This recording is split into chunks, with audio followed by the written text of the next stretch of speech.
Folks, we have another bonus interview episode today. We love to talk about books. We love to talk about things going on in the world, but sometimes it's awesome to just sit down with a writer and get into their work specifically. So I'm going to say right at the top, we're going to talk about a book today. It's Calavas or Another Tempest. It's going to be linked in the episode description.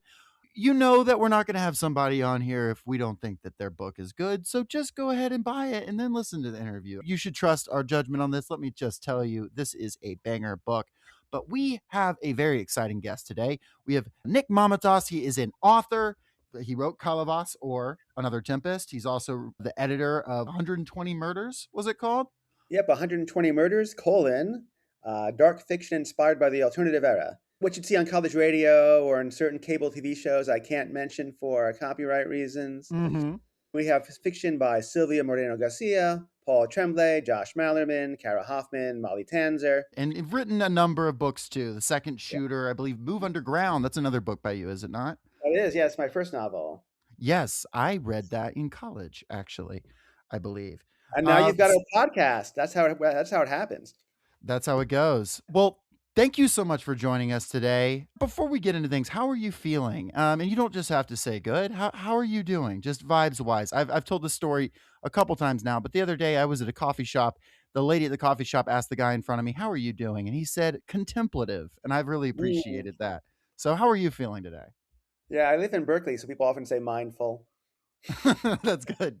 Not me. I'm not fucking mindful at all. Up and down, I'd say. Things are going pretty well, then things are going pretty shitty.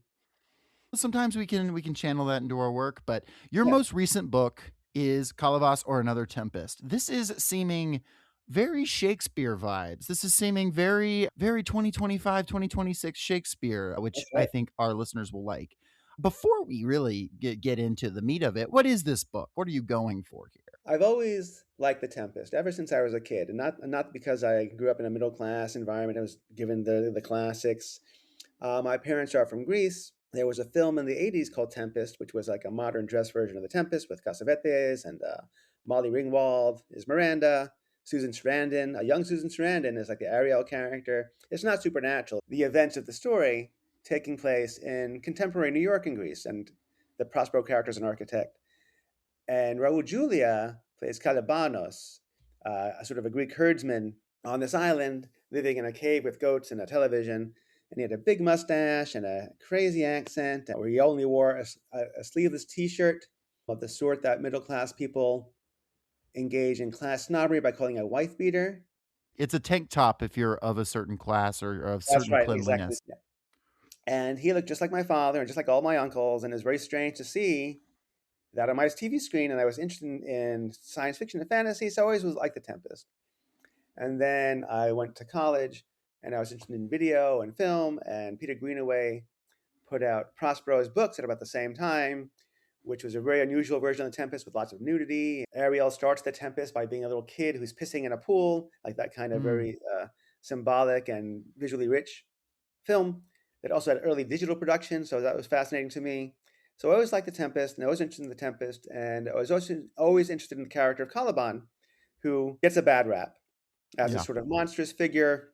He is colonized. He is treated poorly. Of course, he's not a great person either. It's the nature of humanity not to be great. But I guess I was always interested in his point of view and his sort of thing, especially in that even though he is treated inside the play by the characters as this kind of subhuman, ignorant, foolish person who can be bullied and pushed around, he still speaks with Shakespeare's poetry.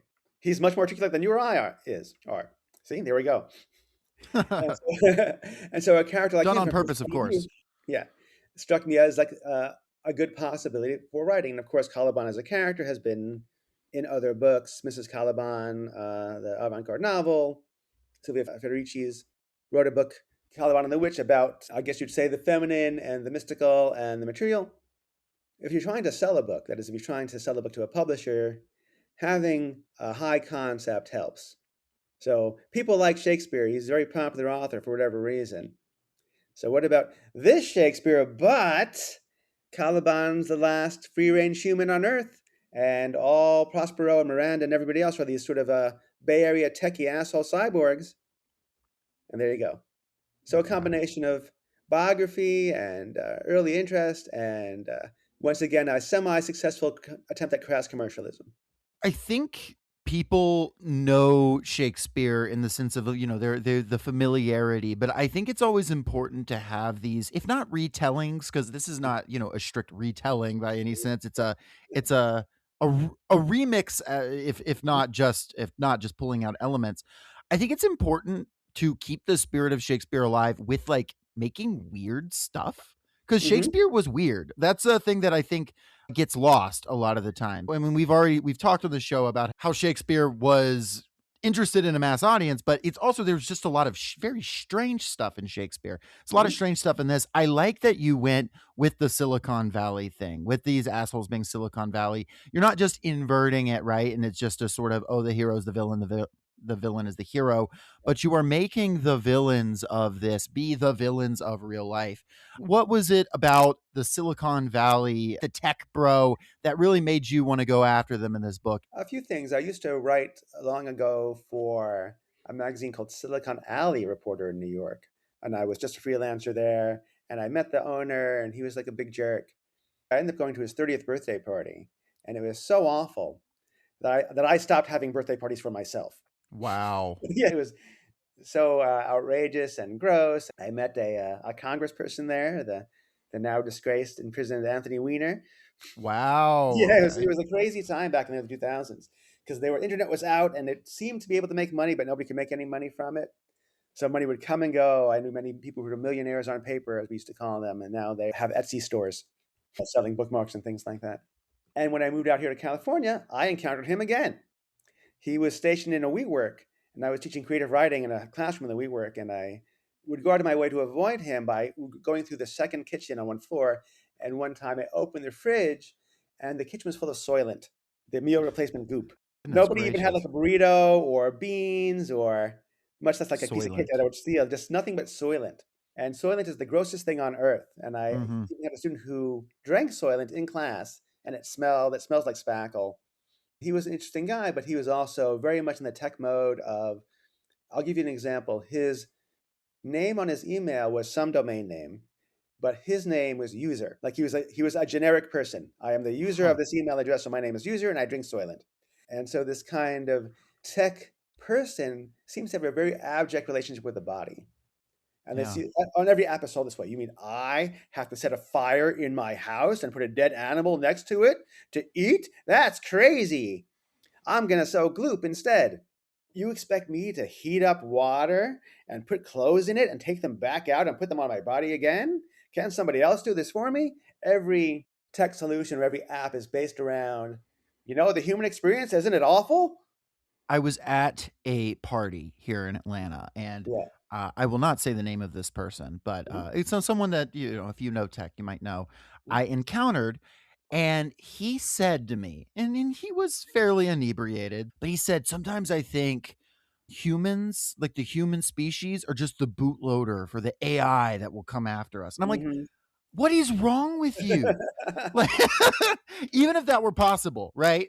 Which, color me skeptical, but Yeah. even if that were possible, why is that a cool or good thing? Like, it is, you're absolutely right. This revulsion at the body and this Mhm. revulsion at the idea of having to engage in normal tasks and having Mhm. to just interact with the world in a tactile way and wanting everything to exist in the much more to their minds real digital space, Mhm. is super important. I think that's also part of why there is such a hostility, not just to existing in the real world, but also to engaging with things like literature and engaging with things that like challenging art.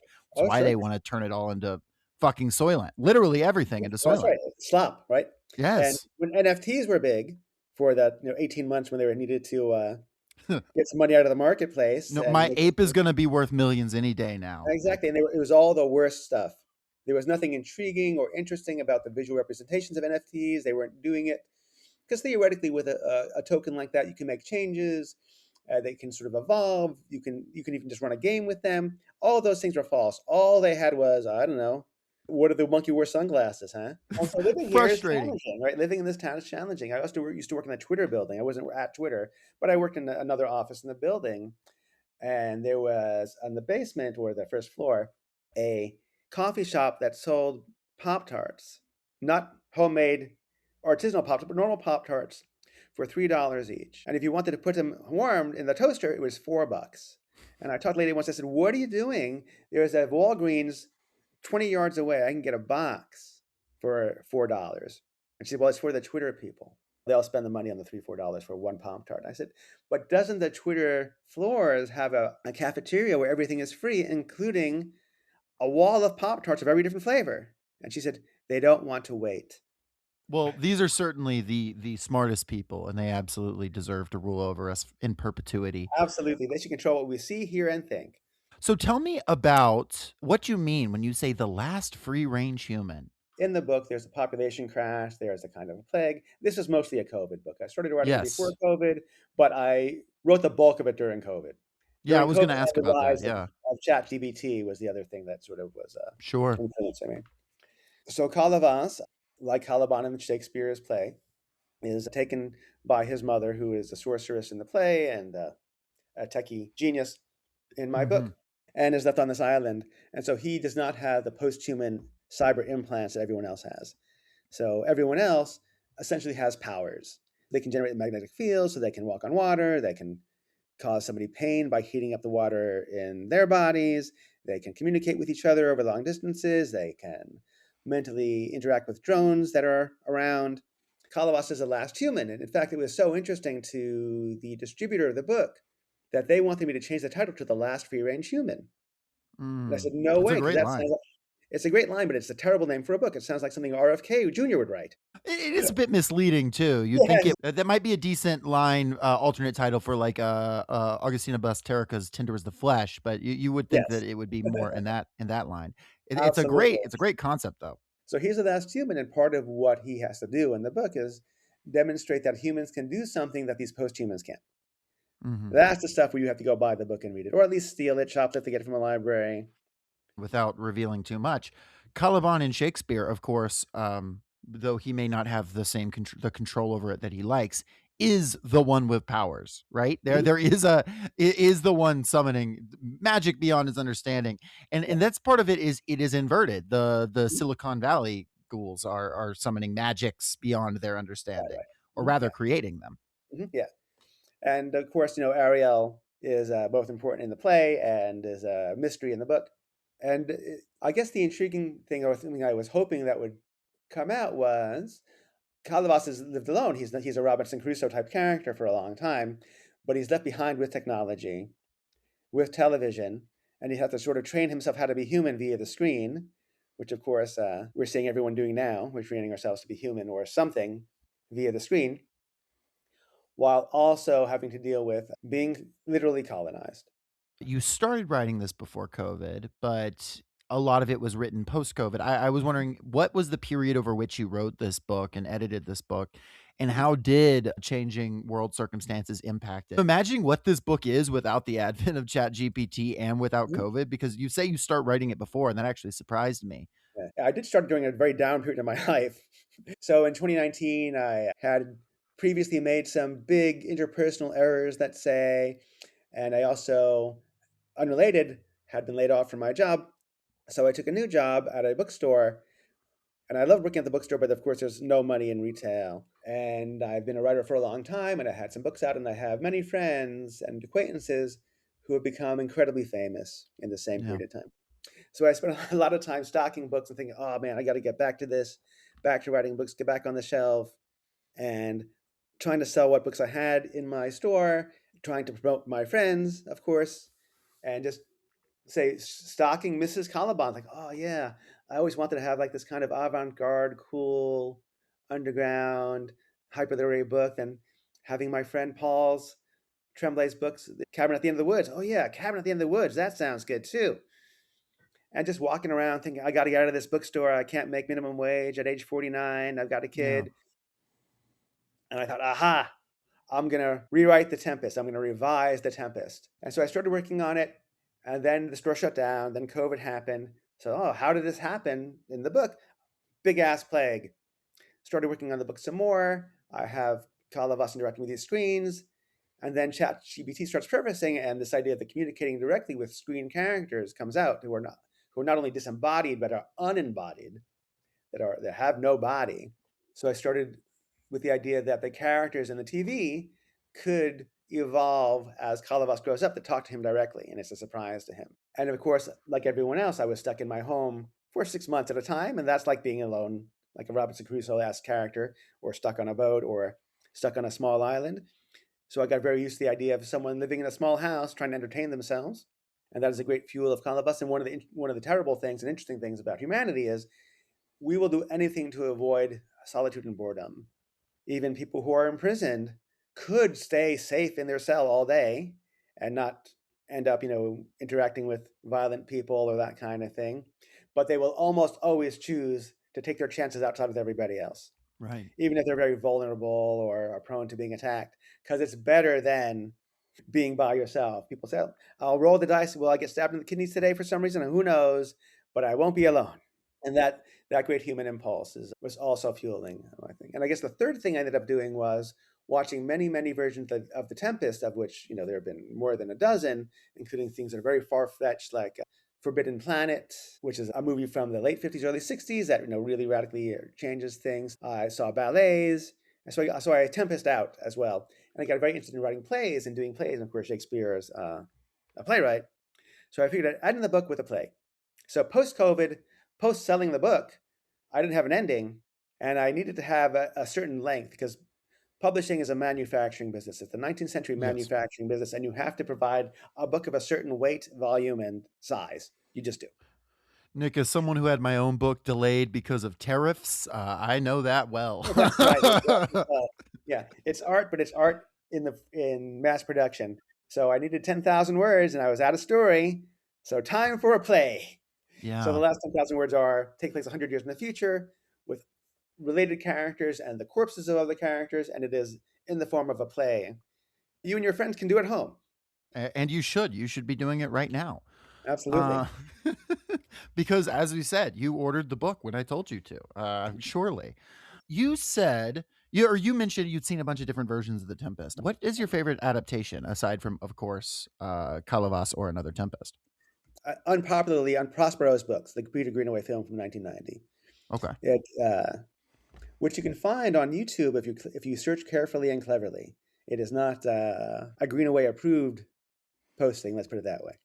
But you can Sure. definitely find it pretty easily. And of course, if you have Canopy, Kanopy, which is the public library system, they have it on there.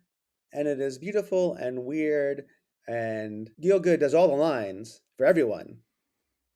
So it's like you have a Shakespearean actor reciting the entire play to you as if it was a long poem, while also being extremely visually interesting. And there are more naked people than I've seen in any other kind of movie ever. So if you like that kind of thing, which you should because you're a human being, you also have that.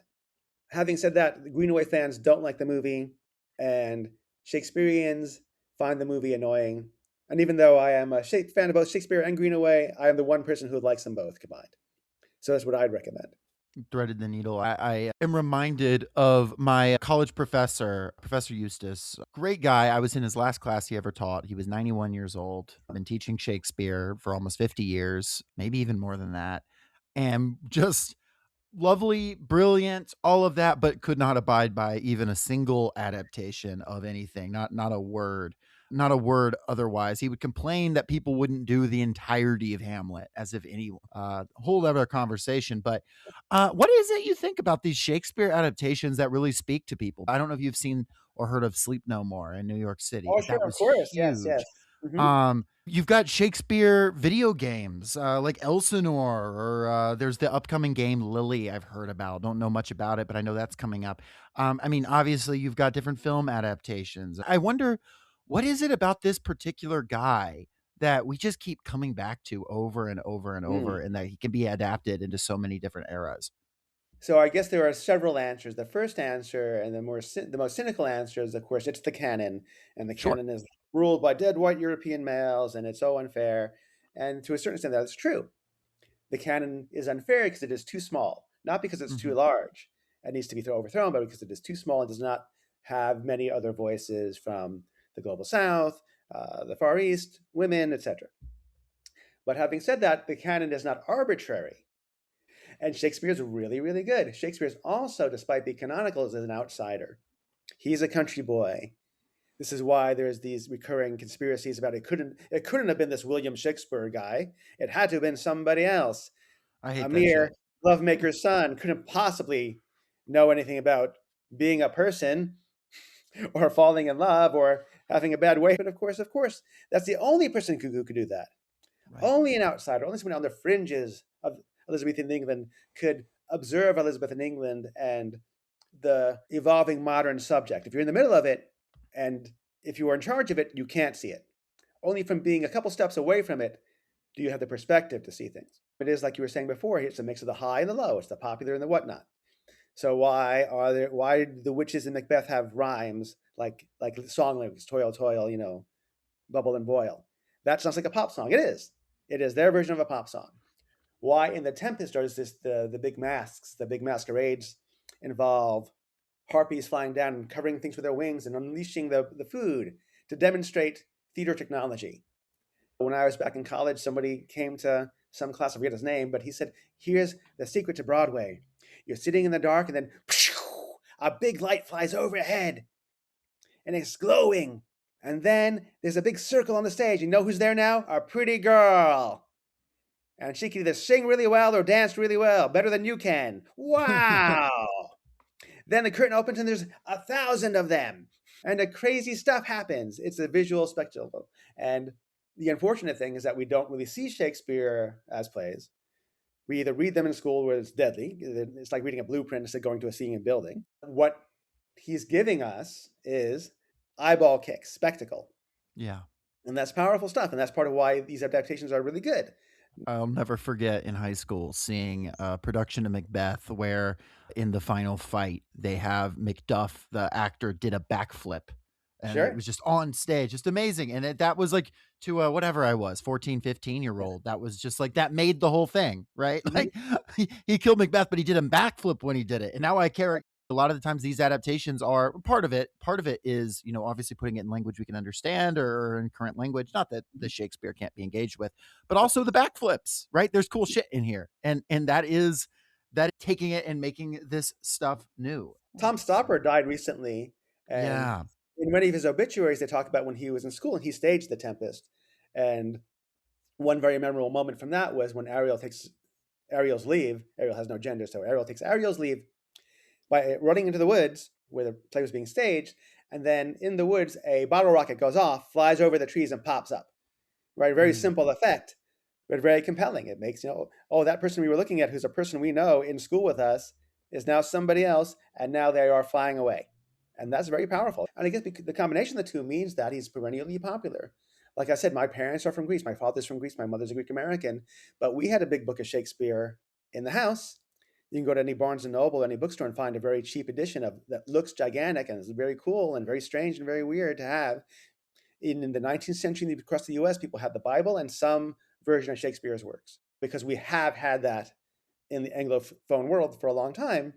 We're very familiar with it. But even in Greece, I was in Greece 2 years ago visiting my family, and I was walking around Athens and I see a big poster in the middle of Athens and it said, 12th night. I'm like, what the fuck is this? Oh, they were running 12th night in Greek. And of course, there's a huge tradition of Greek theater too. They don't need Shakespeare. They have Sophocles and Aristophanes, whoever. But even they found it compelling enough to have their version of Broadway having a version of the 12th night. Yeah. In summer. It wasn't even for Christmas. So when we're talking about adaptation and we're talking about making stories new, there are a couple ways you can do things. I mean, more than a couple ways you can do things, but you really can divide it into, are you taking pieces of a story and putting them in a new setting? Are you just retelling the story basically verbatim? We've got all kinds of versions of things. When you think about like a Baz Luhrmann's Romeo and Juliet, which resets Romeo and Juliet in a completely new setting, but uses the original language, or the Denzel Washington Cohen brothers movie of Macbeth versus something like this, which is a really significant recreation. What are your thoughts on the sort of revision versus retelling thing? Obviously, I think this is more revision almost isn't the right word, I think, but because it's not like trying to fix it or anything like Mm-hmm. that. But Yeah. remix maybe is a word I'd use better. But Sure. what are your thoughts on that? I like either one of those. I'll tell you that This is going to be a long complaint about the distributor of this book for whatever reason. But again, they had another dumb idea for the title, which was my first title was Calavas or the Washed Away. That was too obscure. Mm-hmm. They wanted to have the word Tempest or Shakespeare in there. So how about Calavas or Calavas colon a retelling of the Tempest? No, because Mm-hmm. one, that sounds very much like a young adult novel. Many young Yes. adult novels are retelling of this or that, mostly Greek myths by mostly Anglo people who don't understand Hellenism. Yeah. There's one of my little left nationalism complaints, let's say. But this is not just a retelling. It does revise it in that it changes characters around, it thematically revises it. And here I am critiquing Shakespeare. Shakespeare, of course, as we all know, mostly used other people's plots for his plays. The Tempest is almost unique in that it is not another person's plot. And frankly, the plot's a little weak. The Tempest is kind of an old man's play. It's like a farewell to the stage on some level. His subsequent plays were, co-written by John Fletcher. And it is a kind of someone coming to terms with their own end of their life or toward the end of their life. That is why it seems Prospero, who is on this plot for revenge, when Ariel says, "Oh, come on, look how afraid they are. Do you really want revenge on them?" He says, "You're right, I don't. Never mind." Well, never mind that. And then they have a party at the end, so you can have spectacle. So on that level, the Tempest can be a little lite light. Mm-hmm. I'm not fixing Shakespeare by making it more intense because what makes him so adaptable is that his texts are so rich, they hold many multiple different readings. And they reward rereading and reinvention in a way that other plays and other works don't. Every sitcom when I was a kid had 3 different plots. Somebody gets almost killed, so their life is saved, and then the other person becomes their slave for life, or they paint a line down the side of a room because of warring roommates or a warring couple. They did this last week on Starfleet Academy. I saw that in I Love Lucy when I was a kid in the 70s, and that was a show from the 50s.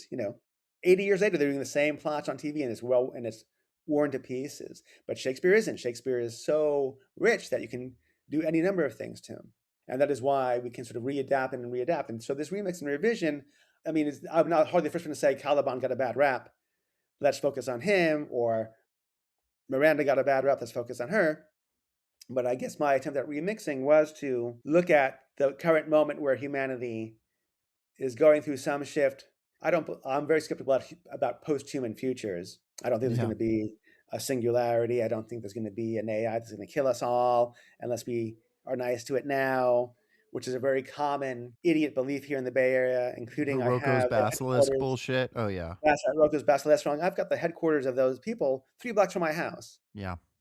They took over a little hotel and now it's their, orgy room / conference area / white supremacist laundering Mm. association. The Tempest was a really weird kaleidoscope lens to look at that stuff through. And does that mean Calavas will be read in 50 years? No.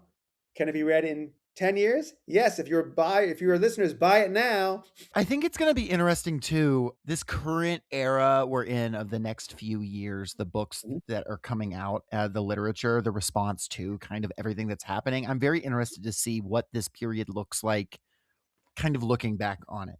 We're having on pretty soon Cory Doctorow to talk about his new book. It's called something like Teaching AI to a Unicorn or something like that. It's also, responding to the AI and the technology and the noise. I'm writing a book called AI Art Makes Me Want to Kill Myself right now. Oh, great. There's all kinds. You're writing a book, not the great that you want to kill yourself. Don't get me wrong. Yes, I don't. The character does. It's a fiction. It's fiction. This is the artistic world responding to, I won't say the ascension of Silicon Valley, because they've been important in the culture for a while, but them really showing their hand of what they want the future to look like, and us seeing glimpses of that future in our life, and it materializing in places and feeling like a future possibility. Now, it won't look anything like they actually imagine it to. Folks didn't notice, Elon Musk just changed. We're not going to go to Mars. We're going to go to the moon. That's his new beat, as if we did not already go to the moon. That said, we see that stuff materializing, and the way that art is responding to that right now is very interesting to me. And I don't know what we're going to call this era. Hopefully we're not just going to add another post on modernism, postmodernism, or whatever the fuck we're in now. I am interested to see that, and I think this will be genuinely a important addition, in that say milieu, canon, whatever we want to call it. So I really do recommend people check it out. Uh, really, the last thing I wanted to hit on was you said, of course, The Tempest was Shakespeare kind of coming to terms. He's later in his career, his future plays will be written in conjunction with others. Okay, can you tell us? Can you tell us what's coming next in your career? What are you working on right now? What's got you excited for the future? It's hard to say. I mean, on some level, it's quite interesting to be a writer of science fiction these days because of what you were talking about, where Silicon Valley is ubiquitous and is really pushing a certain set of ideologies.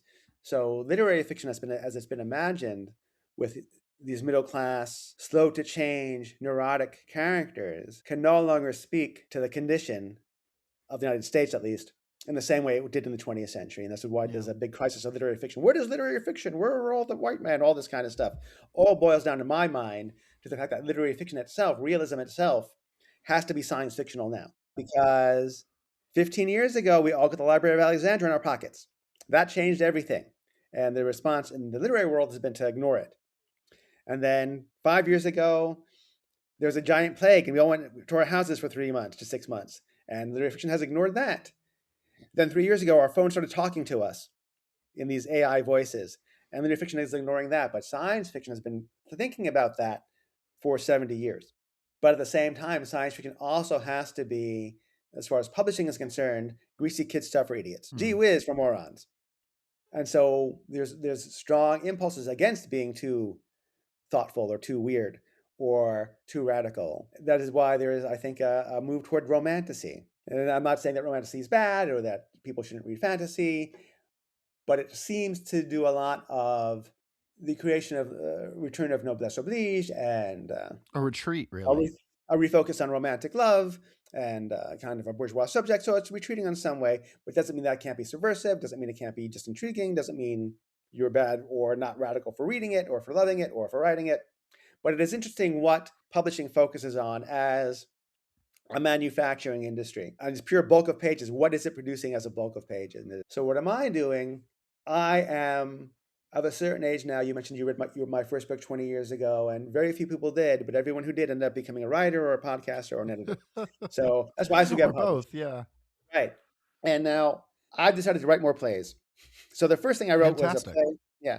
I wrote a play about H.P. Lovecraft trying to finish The Shadow Out of Time and being visited by three spirits, basically a writer colleague, his ex-wife, and one of his fictional creations as World War II looms. Because I think Lovecraft, of course, was essentially a fascist.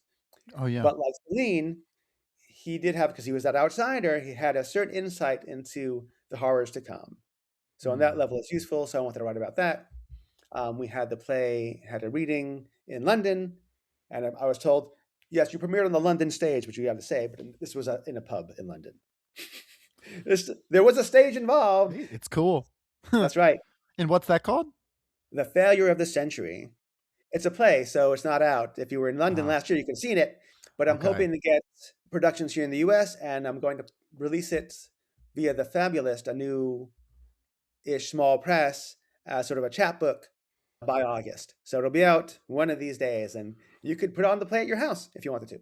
And I'm working on another anthology called The Black Tapes, which is about stories about lost media and dead media with Mm, my colleague Libby Cudmore.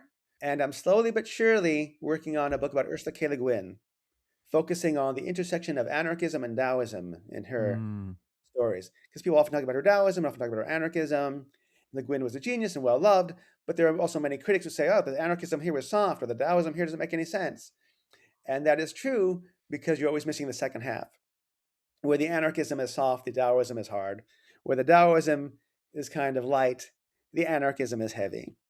And I'm going through her stories and her work and looking at that via those twin lenses. The obstacle is that there's a fashion for trying to revise or fix her story, the ones who walk away from Omelas. I And hate every that. attempt at this, That drives me up a it is wall. the worst. It's the fucking worst. Let me put it this way. There are two stories that are named the ones who didn't walk away. Yes. That's how lame it is. What if I reversed it? Huh? What about that? Take that, Ursula. Yeah. And there are ones that sort of just embrace the dystopian element. And I see these liberals saying, "Oh, that's a great story. It's really cool. What's Mhm. so great about it? What's so great about killing someone in the streets and then kidnapping that person's daughter?" And so Yeah, exactly. whenever I finish the chapter, another dumb asshole story comes out. I gotta go. Well, gotta go back and announce this one too. So the last chapter is getting longer and longer as time goes on. I'm excited for that. Wow. Yeah, Yes, we have an Omelas episode from it's been 2 years now, and I think I devoted a fifth of it just to being mad about spin-off the stories. revisions. Yeah, it's Uh, like looking at the Taoist symbol, the Daijutsu, and saying, "Oh, black and white. What if I mixed it up? yeah, exactly. You're not supposed to." Mhm. Yeah, makes sense. Well, the book is Calavas or Another Tempest. I can vouch for it, and if you're listening to me talk, that you probably think I know what I'm talking about. So go support the book. Go support some weird art that I think you're going to be able to talk about. You're going to be able to be like, look at this book. Look at this. This is a retelling of Shakespeare. There's a play in the back. Look at all this fun stuff. I heard about it on a podcast. It's awesome. You're going to be able to do that 99 times out of 100. You say that to somebody, they're instantly going to fall in love with you, live happily ever after. That's That's what right. I have said. That's just the way it goes. I don't make the rules. Nick, we really appreciate you coming on today. Where can people find you if they want more of your stuff? Well, I'm not on Twitter anymore because fuck that guy. So Yeah. you can find me on Bluesky as N Mamatas, and my website is nick-mamatas.com. And if you're ever out protesting ICE, maybe I'm right there next to you. Hell But yeah. don't say my name out loud if you see me. Yeah. Well, this has been a great conversation. We really appreciate it. We hope you'll come back at some point to the pod.